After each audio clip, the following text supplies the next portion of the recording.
இது வெறும் மக்களவை தேர்தல் களம் அல்ல, சத்தியத்தை காப்பதற்கான போர்க்களம் என்றும், இதில் எந்தவித சமரசமும் இன்றி வெற்றிக்காக கடுமையாக உழைக்க வேண்டும் என்றும் நாம் தமிழர் கட்சி ஒருங்கிணைப்பாளர் சீமான் தெரிவித்துள்ளார்.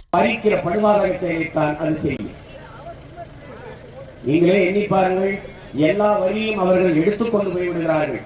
பேரிட காலங்களில் தவித்து தத்தளித்து நிற்கிற காலங்களில், வாழ முடியாது என்று பக்கத்தில் நிற்கிற காலங்களில், ஆடு மாடு வீடு நிலம் காடு எல்லாவற்றையும் இழந்து நாம் கையெழு நிலையில் நிற்கிற போதும் நமக்கு உரிய தொகையை கொடுத்து உதவ அவர்களுக்கு உள்ளமரவில்லை என்றால், நம் வாக்கை பற்றி கவலைப்படாத அவர்களுக்கு நம்முடைய வாக்கு எதற்கு என்ற கேள்வி நமக்குள் எழ வேண்டுமா வேண்டாமா?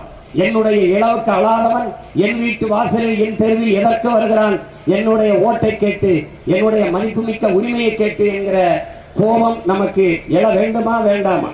எனவே அறிவித்திருந்த பெருமக்களே, எனது அருமை தாய் தமிழ் உறவுகளே, என்னிலும் இளைய என் தம்பி தங்கைகளே, நாளைய என் தமிழ் தேசியத்தை, இந்த நாட்டை எழுச்சியும் புரட்சியும் வலிமையும் வளமையும் கொண்ட நாடாக மாற்றி படைக்க காத்திருக்கிற இளைய தலைமுறை புரட்சியாளர்களே, உங்களை நம்பிதான் இந்த புரட்சிகர அரசியலை எளிய பிள்ளைகள் நாங்கள் முன்னெடுக்கிறோம். மாற்றம் என்பது சொல்லல்ல, அது செயல். மாறாது என்ற சொல்லை தவிர மற்றவை அனைத்தும் மாறிவிடும் என்கிறார் மாமேதை மார்க்ஸ் அவர்கள்.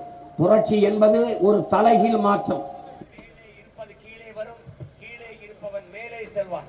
இன்றைக்கு ஆட்சி அதிகாரத்தில் இருப்பவன் ஒரு நாள் நம்மை போல வெயிலிலே வீதியிலே நிற்பான்.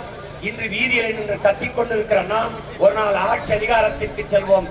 இதற்கு பெயர்தான் தலைகீழ் மாற்றம், புரட்சி. வரலாற்றின் கால சக்கரங்கள் எப்போதும் சுழன்று கொண்டுதான் இருக்கிறது. சக்கரம் கீழே இருந்து மேலே செல்லும், மேலே இருந்து கீழே வரும் என்பதை நம்முயிர் தலைவர் மேதகிவே பிரபாகரன் அவர்கள் நமக்கு கற்பித்திருக்கிறார்கள் என்பதை நீங்கள் கவனத்தில் கொள்ள வேண்டும். என் அருமை தம்பி தங்கையிலே, நீங்கள் அயராத களத்திலே நின்று உழையுங்கள். இது மற்றவர்களுக்கு தேர்தல் களம், நமக்கு புரட்சிகரமான ஒரு போர்க்களம். போர்க்களத்தில் அண்ணன் தம்பி, சித்தப்பன் பெரியப்பன், மாமன் மைத்துனன் என்ற பாகுபாடே கிடையாது. உடனோடு ஒட்டி பிறந்த உடன் பிறந்தவனாக இருந்தாலும் லட்சியத்திற்கு எதிராக வந்தால் வெட்டி வீசுவதுதான் சரியான அணுகுமுறையாக இருக்கும். பெற்ற தாய் தந்தையே நம் லட்சியத்திற்கு குறுக்க வந்தாலும் நமக்கு எதிரிகள் தான். எவருக்கும் சமரசம் செய்கிற போர் இது அல்ல. இது சத்தியத்தை காப்பாற்ற நிற்கிற சத்தியத்தின் பிள்ளைகள் செய்கிற போர். பெருந்தலைவர் காமராஜரின் உண்மையின் நேர்மையும் கொண்டு, தெய்வ திருமகனார் நம் தாத்தா முத்துராமலிங்க தேவர் அவர்களின் உண்மையின் நேர்மையும் கொண்டு செய்திகளை உள்ளது உள்ளபடி தெரிந்து கொள்ள ரெஃப்ளெக்ட் நியூஸை சப்ஸ்கிரைப் பண்ணுங்க.